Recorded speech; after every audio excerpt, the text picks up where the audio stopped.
सर्वम शिवमयम शिवानंता शिवकृपानंता। আজকে আমরা 2024 নিয়ে আরেকটা নতুন আঙ্গিকে একটু আলোচনা করব।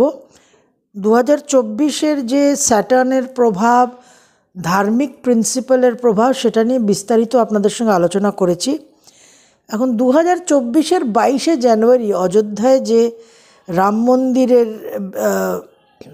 উদ্বোধন হবে, রামলাল্লা স্থাপনা হবে, তার একটা আলাদা কিন্তু মাহাত্ম্য আছে। এখন দেখুন, রাজনীতি, কূটনীতি, নানান রকম অনেক বিষয় আছে, কিন্তু আলটিমেটলি কোর প্রিন্সিপাল যেটা, যে একটা বিষয়ের যেটা মূল মাহাত্ম্য, মূল তাৎপর্য, সেই মূল থেকে যদি আমরা সরে যাই, সেন্টার থেকে সরে গেলেই কিন্তু একটা ডিসিপেটেড হয়ে যাওয়া, একটা বিক্ষিপ্ত হয়ে যাওয়া। তো আমরা ওই মূল কোর প্রিন্সিপাল থেকে বিক্ষিপ্ত না হয়ে কোর প্রিন্সিপালের থেকে ম্যাক্সিমাম অ্যাডভান্টেজ অপটিমাইজ করার চেষ্টা করব। আমরা সারা বছর নিজেরা সাধনা করি, মূলাধার থেকে সহস্রার এই সমস্ত চক্র নিয়ে আপনাদের সঙ্গে আলোচনা হয়, একাধিক মন্ত্র দেওয়া হয় একাধিক তিথি অনুযায়ী। এবার এই যে আমাদের শরীরের যে এক একটা চক্র, আমাদের এই যে দেশ ভারতবর্ষ, এই ভারতবর্ষেও কিন্তু এই চক্রগুলো এক একটা জায়গায় ম্যাপিং করা আছে। শ্রী অরবিন্দ বারবার বলতেন, বহু ক্ষেত্রেও বলেছেন, যে ভারতবর্ষ একটা কোনো ভৌগোলিক ক্ষেত্র না, it's not just a geographical land mass. Bharatvarsha একটা শক্তির, একটা এনার্জির একটা পকেট, এবং যে এনার্জির পকেট, যে শক্তির ক্ষেত্র থেকে সারা বিশ্বের কল্যাণ হবে। তো ভারতবর্ষের যে কুণ্ডলিনী, ভারতবর্ষের যে শক্তি, তার কিন্তু একটা জাগরণ হতে চলেছে 2024-এ।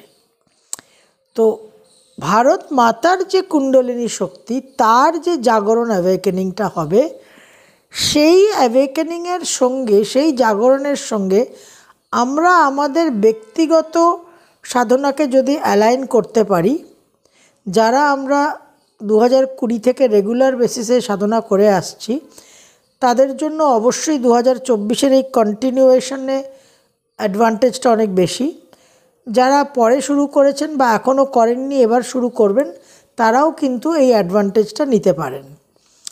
এখন বহু জায়গাকে হোলি ল্যান্ড বলে বহু দেশ নিজেদের ডিক্লেয়ার করে, যেরকম জেরুসালাম, মক্কা, মদিনা, কারণ বিভিন্ন নবী প্রফেটদের সঙ্গে তাদের কানেকশন আছে হিস্টোরিক্যালি। সেই রকম হোলি ল্যান্ড বা সেক্রেড ল্যান্ড বা পুণ্যভূমি কিন্তু ভারতবর্ষ। আমাদের যে 12টা জ্যোতির্লিঙ্গ, 51 শক্তিপীঠ, পঞ্চভূতস্থলম, নানান নক্ষত্রর সঙ্গে কানেক্টেড মন্দির, তো এই যে এনার্জি গ্রিডটা ভারতবর্ষের, এই এনার্জি গ্রিডটা একটা সুপ্ত অবস্থায় ছিল বহুকাল, বহু বছর। এই জানুয়ারি 2024-এ এই যে শক্তি ক্ষেত্র, যেটা একটা সুপ্ত অবস্থায় ছিল, এই শক্তিক্ষেত্র জাগ্রত হতে চলেছে।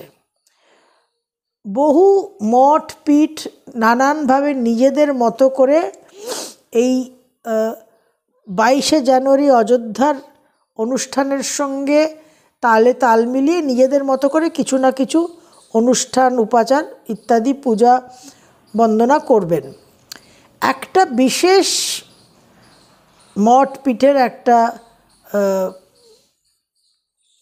অনুষ্ঠান, একটা যাত্রা হতে চলেছে, যেটা স্বয়ং সারদা পীঠ, কাশ্মীর থেকে, পাকিস্তান অকুপাইড কাশ্মীরে যে সারদা পীঠ, সেই সারদা পীঠকে শিফট করা হয়েছিল মার্চ মাসে ভারতবর্ষের দিকে, ইন্ডিয়ান সাইড অফ কাশ্মীরে।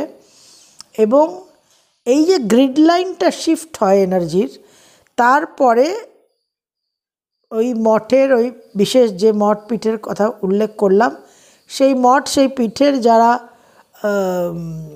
সন্ত আছেন, যারা সেবায়িত আছেন, তাদের কাছে দেবীর কাছ থেকে ডাইরেক্ট আদেশ এসছে, ডিভাইন কমান্ড এসছে যে একটা যাত্রা সম্পন্ন করতে হবে, বিভিন্ন ক্ষেত্রতে গিয়ে শক্তিকে জাগ্রত করতে হবে এবং ভারত মাতার যে কুণ্ডলিনী, পুরো ভারতবর্ষের যে এনার্জিটা, যে শক্তির এনার্জিটা যেটা সুপ্ত হয়েছিল এত বছর, সেটাকে জাগ্রত করতে হবে। তো শুরু হবে রামেশ্বরমে পুজো দিয়ে। রামেশ্বরমে বলা হচ্ছে ব্রহ্মগ্রন্থি, মূলাধার আর স্বাধিষ্ঠানের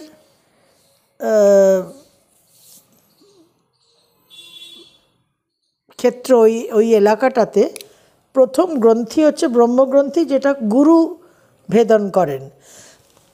তো প্রথম ব্রহ্মগ্রন্থি ভেদন হবে 22শে জানুয়ারি, যেদিন অযোধ্যায় রামলাল্লা স্থাপনা হচ্ছে। তো ওইটা রামেশ্বরম হচ্ছে ওই ক্ষেত্র। তারপর এই যে মঠ পীঠ, তারা তাদের যাত্রা করবেন। তারা ত্রিঙ্কমালিকে মূলাধার চক্র বলে ধরেছেন। স্বাধিষ্ঠান চক্র হচ্ছে চামুণ্ডেশ্বরী মন্দির মাইসোরে, মণিপুর হচ্ছে শ্রীশৈলম। তারপর ওনারা বিষ্ণু গ্রন্থিকে ধরছেন। তারপর অনাহত বিশুদ্ধি চক্রকে ধরছেন চিত্রকূট, আজ্ঞাচক্রকে নেপালগঞ্জে ধরছেন এবং সহস্রারকে স্বয়ং অযোধ্যা ধরছেন। আমাদের পুরাণে এই চক্রের একটা বিবরণ দেওয়া আছে এবং তার সঙ্গে শহরের উল্লেখ করা আছে, ম্যাপিং করা আছে। তো পুরাণে যে এনার্জি গ্রিডের কথা বলা আছে, সেখানে বলছে অযোধ্যা, মথুরা, মায়া, কাশী, কাঞ্চি, অবন্তিকা, পুরী, দ্বারাবতী চৈব সপ্তেতি মোক্ষদায়ক। অযোধ্যা, মথুরা, মায়া, কাশী, কাঞ্চি, অবন্তিকা, পুরী, দ্বারাবতী চৈব সপ্তেতি মোক্ষদায়ক। এই যে 7টা শহর, 7টা স্থান, এই 7টা স্থান হচ্ছে মোক্ষদায়ক। হরিদ্বার দিয়ে শুরু হচ্ছে, পুরাণে যে উল্লেখ আছে হরিদ্বার দিয়ে শুরু হচ্ছে। হরিদ্বার হচ্ছে মূলাধার চক্র, স্বাধিষ্ঠান হচ্ছে কাঞ্চিপুরম, মণিপুর হচ্ছে অযোধ্যা, অনাহত হচ্ছে মথুরা, অবন্তিকা বা উজ্জয়ন হচ্ছে বিশুদ্ধি চক্র, আজ্ঞাচক্র হচ্ছে কাশী এবং সহস্রার হচ্ছে দ্বারকা। এখন নানা মুনির নানা মত যেরকম, সেরকম অনেকে এখানে কিছু রিভিশনস আছে, কিছু ভেরিয়েশনস আছে। তো পুরাণে এই উল্লেখটা আছে। এবার এই সারদা পীঠ থেকে যে আদেশটা এসছে, যে মঠ পীঠের কাছে তাদের যে গ্রিড লাইন, সেখানে কিছু চেঞ্জেস, কিছু ভেরিয়েশনস থাকে। বাট ওভারঅল আমাদের যেটা বুঝতে হবে সেটা হচ্ছে যে একটা বিশেষ এনার্জি, যেটা যে ঊর্জা, যে ডিভাইন স্পিরিচুয়াল পাওয়ার, এই যে জিওগ্রাফিক্যাল ক্ষেত্র, যেটা এই যে আমাদের যে এলাকায় আমরা বসবাস করছি, আমাদের এইখানে যে শক্তিটা আছে, যে এনার্জি ক্ষমতাটা আছে, সেটা এবার জাগ্রত হবে। এবার এটাকে নিয়ে নানান রকম জল ঘোলা মানুষ করতেই পারেন, সেটা তো একটা মূর্খামির জায়গা, কারণ সেখানে এনার্জিটা আমরা রিসিভ করব না, সেখানে এনার্জিটা আমাদের একটা লস হবে। কিন্তু যদি এটাকে অ্যাডভান্টেজ নিতে হয়, যদি এর সদ্ব্যবহার করতে হয়, তাহলে আমাদের এই এনার্জির সঙ্গে নিজেদের অ্যালাইন করে একটা বিশেষ সাধনা করাটা একেবারে অত্যন্ত বুদ্ধিমানের কাজ, শুধু না, একেবারে অত্যন্ত প্রয়োজনীয় কাজ হবে। তো তার জন্য একটা বিশেষ সাধনা আমি আপনাদের জন্য ডিজাইন করছি, মডেল করছি, যাতে এই যে ক্ষেত্রতে আমাদের বসবাস, আমরা যে গ্রাম দেবতাকে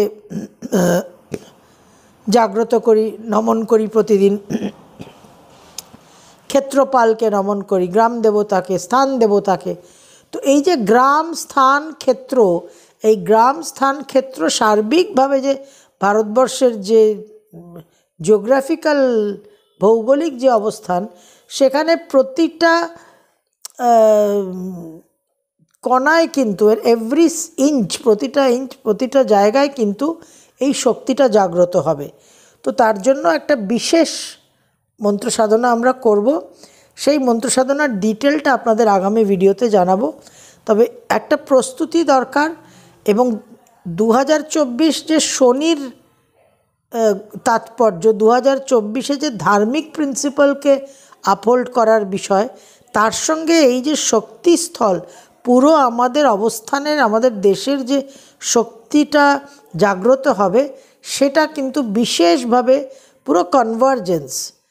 আমরা যদি এটাকে সঠিকভাবে ব্যবহার করতে পারি, তাহলে আমাদের spiritual life, higher thinking, higher ডোমেনটাকে যদি আমরা সেইভাবে নাও চিন্তাভাবনা করি, আমাদের সাংসারিক জীবনে, মেটেরিয়ালিস্টিক লাইফে, আমাদের যে ধর্ম, অর্থ, কাম, মোক্ষ, যে 4টে পুরুষার্থ, সেখানে আমরা অন্তত অর্থ আর কাম পুরুষার্থকেও যদি যথেষ্টভাবে সঠিকভাবে চরিতার্থ করতে পারি, সেটাও কিন্তু কম পাওনা নয়, কম অ্যাচিভমেন্ট নয়। তাহলে আগামী ভিডিওতে আমরা বিশেষ সাধনার মধ্যে প্রবেশ করব। আজকে আপনাদের একটা ওভারঅল আইডিয়া দিলাম যে 2024-এর গুরুত্বটা কোথায়। তো সেই আইডিয়া নিয়ে আশা করি আপনারা উপকৃত হবেন, এবং যে মন্ত্র সাধনা নিয়ে আমরা আসবো আগামী ভিডিওতে, তার জন্য নিজেরা প্রস্তুত হবেন। সর্বম শিবময়ম শিবানন্তা শিবকৃপানন্তা।